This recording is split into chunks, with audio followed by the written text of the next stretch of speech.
সুপ্রিয় শিক্ষার্থী বন্ধু, বাংলা শিক্ষায়তন ইউটিউব চ্যানেলে তোমাদের সকলকে স্বাগত জানাই। আজ আমরা আলোচনা করব তোমাদের দশম শ্রেণীর অর্থাৎ তোমরা যারা মাধ্যমিক টেস্ট পরীক্ষা দিতে চলেছ তোমাদের সুবিধার্থে সদ্য সমাপ্ত একটি স্কুলের বাংলা প্রশ্নপত্র নিয়ে।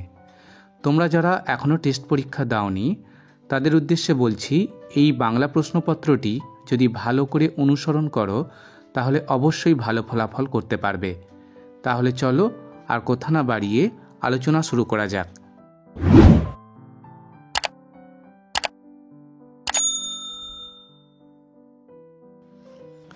একের দাগের প্রশ্ন, সঠিক উত্তরটি নির্বাচন করো।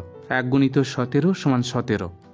1.1 দাগের প্রশ্ন, বহুরূপী হরি পুলিশ সেজে দাঁড়িয়েছিলেন, সঠিক উত্তর হবে দয়াল বাবুর লিচু বাগানে।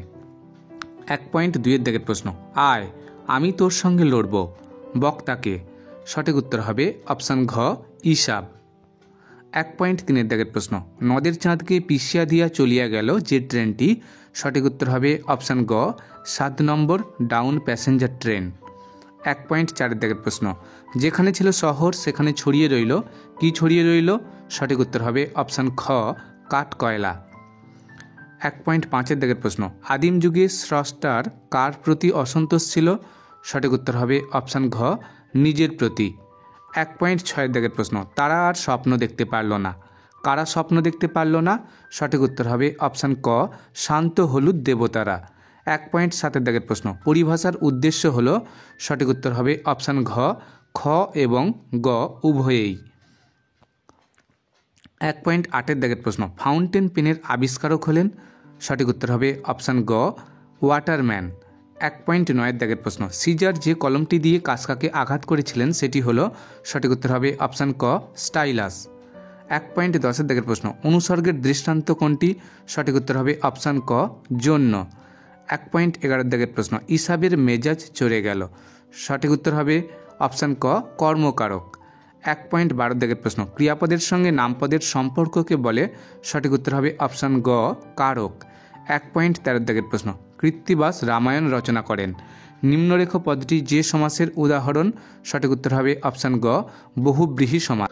1.14 দাগের প্রশ্ন, পূর্বপদের বিভক্তি লুপ্ত হয়ে পরপদের অর্থ প্রাধান্য পায় যে সমাসে, সঠিক উত্তর হবে অপশান গ তৎপুরুষ। 1.15 দাগের প্রশ্ন, আমি মহারাজ নই, আমি এই সৃষ্টির মধ্যে এক কণা ধুলি, এটি কোন শ্রেণীর বাক্য, সঠিক উত্তর হবে অপশান ক যৌগিক বাক্য। 1.16 দাগের প্রশ্ন, বিড়ালের গলায় ঘণ্টা বাঁধবে কে, অর্থগত দিক থেকে এটি, সঠিক উত্তর হবে অপশান খ প্রশ্নবাচক বাক্য। 1.17 দাগের প্রশ্ন, নদীর বিদ্রোহের কারণ সে বুঝিতে পারিয়াছে, এটি কোন বাচ্যের উদাহরণ, সঠিক উত্তর হবে কর্তৃবাচ্য। এবার দেখো 2 দাগের প্রশ্ন, কম বেশি 20টি শব্দে প্রশ্নগুলির উত্তর দাও। 1 × 19 = 19। 2.1 দাগের প্রশ্ন, যে কোনো 4টি প্রশ্নের উত্তর দাও।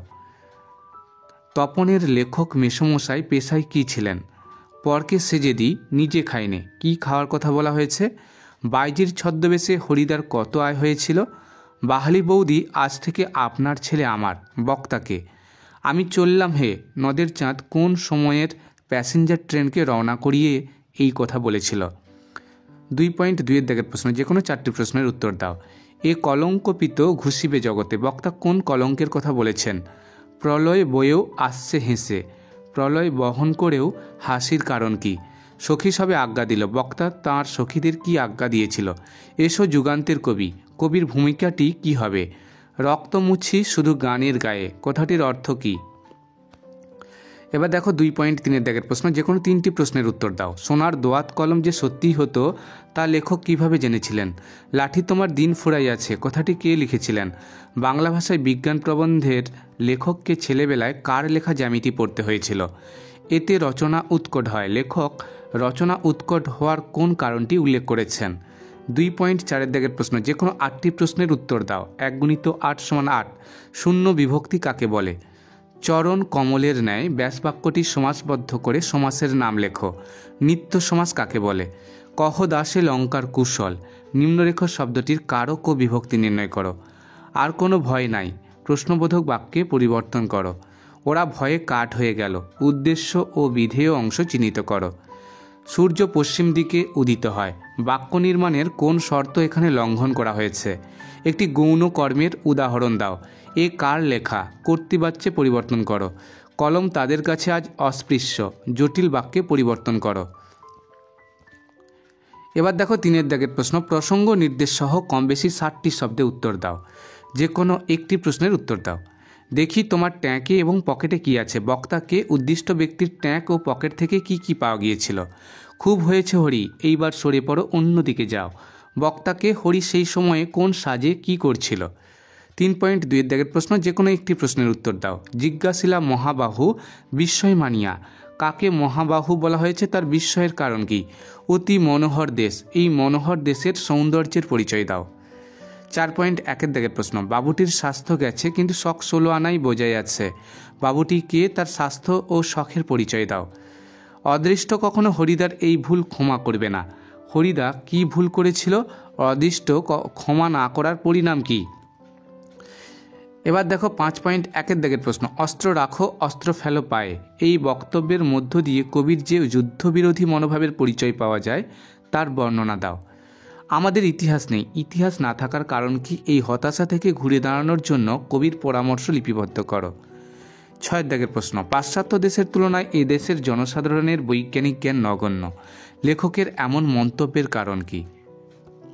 আশ্চর্য, সবই আজ অবলুপ্তির পথে। কোন জিনিস কী কারণে আজ অবলুপ্তির পথে? এ বিষয়ে লেখকের মতামত কী? 7 দাগের প্রশ্ন। বাংলার এই দুর্দিনে আমাকে ত্যাগ করবেন না। কাদের উদ্দেশ্যে এই কথা বলা হয়েছে? কোন দুর্দিনের জন্য তাঁর এই আবেদন? মুন্সিজি এই পত্রের মর্ম সভাসদদের বুঝিয়ে দিন। কে কাকে পত্র লিখেছিলেন? এই পত্রে কি লেখা ছিল? এবার দেখো 8 দাগের প্রশ্ন। বিষ্ণুধরের বিরক্তির কারণ হাত 15 দূরের একটা লোক। বিষ্ণুধরের সংক্ষিপ্ত পরিচয় দাও, তার বিরক্তির কারণ উল্লেখ করো। খিদ্দা, এবার আমরা কি খাবো? বক্তাকে উদ্দিষ্ট ব্যক্তি কিভাবে তাদের সাহায্য করেছেন? এটা বুকের মধ্যে পুষে রাখো। কি পুষে রাখার কথা বলা হয়েছে? কি কারণেই পুষে রাখা? এবার দেখো 9 দাগের প্রশ্ন। চলিত বাংলায় বঙ্গানুবাদ করো। One day a dog stole a piece of meat from a butcher shop. He was crossing over a bridge. Suddenly he saw his own shadow in the water. He thought that there was another dog and he had a bigger piece of meat. এবার দেখো 10 দাগের প্রশ্ন। কুসংস্কার প্রতিরোধে বিজ্ঞান মনস্কতা বিষয়ে দুই বন্ধুর মধ্যে কাল্পনিক সংলাপ রচনা করো। বিদ্যালয়ের একটি সাংস্কৃতিক অনুষ্ঠান বিষয়ে একটি প্রতিবেদন রচনা করো। এবার দেখো 11 দাগের প্রশ্ন। কম বেশি 400 শব্দে যে কোনো একটি বিষয়ে অবলম্বন করে প্রবন্ধ রচনা করো। বিজ্ঞানের ভালো মন্দ, পরিবেশ সুরক্ষায় ছাত্র সমাজের ভূমিকা, একটি ভ্রমণের অভিজ্ঞতা, প্রতিবাদী আন্দোলন ও ছাত্র সমাজ। এই ছিল আমাদের আজকের আলোচনা। আলোচনাটি যদি তোমাদের সত্যি ভালো লেগে থাকে তাহলে অবশ্যই ভিডিওতে একটি লাইক দিও। সবাই খুব ভালো থেকো। ধন্যবাদ।